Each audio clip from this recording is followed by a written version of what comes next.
Good morning, welcome to Exploring the Car with host Ron Castaldo. And I'm going to talk about a controversial topic right now. And I'm sorry if having music in the background really bothers some people, but to me, music is healing. And look at this sky right now. Tell me if that's not some kind of interesting paintbrush. It's like the sky is a canvas. So, music is our soundtrack to life. And pretty sure I listen to the videos sometimes back to make sure the sound quality is right. And I have no problem hearing my message. But I do some videos without music. And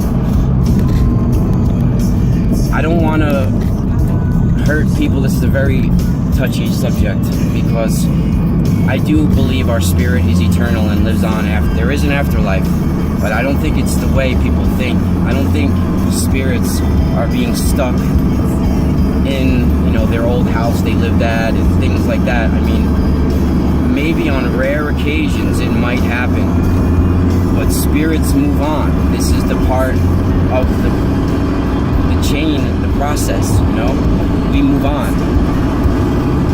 And I think that the human spirit, the human consciousness, our hearts and our minds want so bad to believe that our loved ones are still hanging around, are still there. And it's very selfish of us, even though I lost my mom a few years back, and I would give anything sometimes. I feel like I would give anything just to have her here for a few moments, but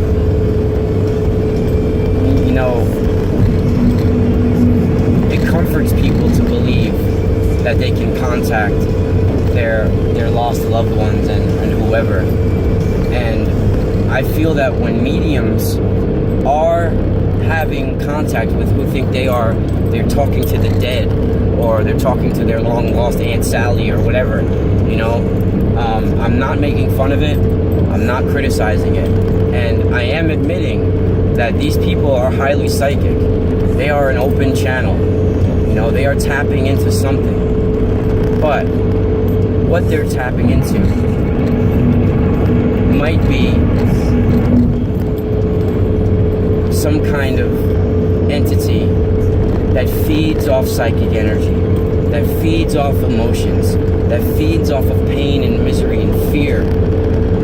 And there is something that gets released inside the human body and consciousness when fear is present.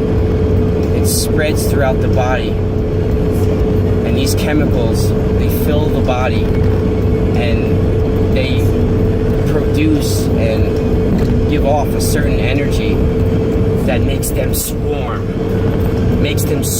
and feed like leeches. And this energy, you want to call it psychic energy or whatever, this is what they feed on. So, like everything in life that happens, there is an imprint of that event, of that person, of that feeling, of that emotion, of that thought. Everything that's ever been thought or done or felt has been imprinted on Gaia's genetic memory, eternal memory. Okay, so when something happens on this plane, this physical plane, it's imprinted on all the planes in all ways. So these beings, you want to call them the Fae, you want to call them interdimensional entities, spirits, demons, whatever you want to call them, they're neither bad nor good to them. They just are. They just know what they need to survive, what they need to consume to live. And when it comes to our perspective, of course, they're evil, in some ways, I mean, some people have great positive experiences with this, where they get joy and they feel like, oh my God, I contacted my this, my that, and they feel it's the best feeling they've ever had. It gives them a new awakening. But you got to also remember that these beings feed off emotions, not just the fear. The fear spreads a certain chemical that makes them really love it. But at the same time, extreme joy produces a certain chemical that they feed on as well. And this keeps that event alive. What I'm saying is that, say someone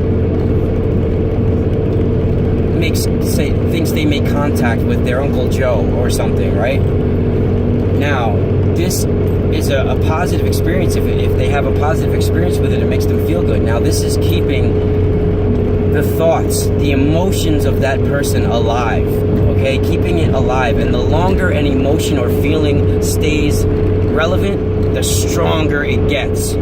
Just with the pain part as well. Say if there was a murder in a house in the 1600s, and for all these years everybody has been talking about it's a myth, that is keeping that alive, and it gets stronger and stronger and stronger. And it might not even be the event that people think that happened, might not even be that event, but it keeps alive that certain story, and astral tulpas form from this. Things materialize out of people's beliefs. So if someone believed that a murder happened in a house, then eventually it will manifest that some evil entity that made it, that created a murder is lurking that house, and it will start to manifest. So it's like a domino effect. When these beings keep a certain feeling and emotion alive, and through generations it gets stronger, and many things get created from this, and it's a downward spiral towards pain and misery. And there's negative undertones to every positive experience people are having like this. There's other agendas of other entities. And I saw in a meditative state, in my lucid vision, I was meditating and I was concentrating on what people are actually contacting when they're talking when they think they're talking to the dead.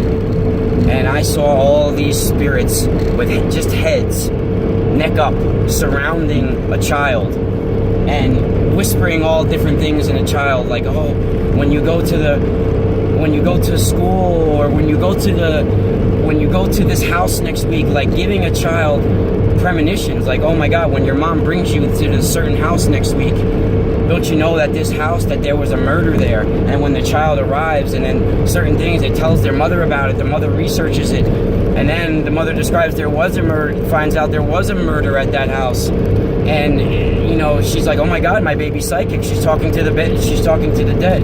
But it's really these fae, these interdimensional beings that can tap into the Akashic records. They know what's happened anywhere because they control the barriers of time. They know what happened in the past, the present, in the future even. They can tap into other timelines, and they have technology that can replay events. They can show holographic images of people, places, and things that seem so real that you'll see even sweat dripping from a brow, or you'll see blood on a face.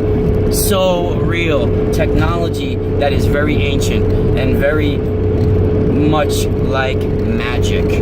And we see this as magic, but it's just really astral technology.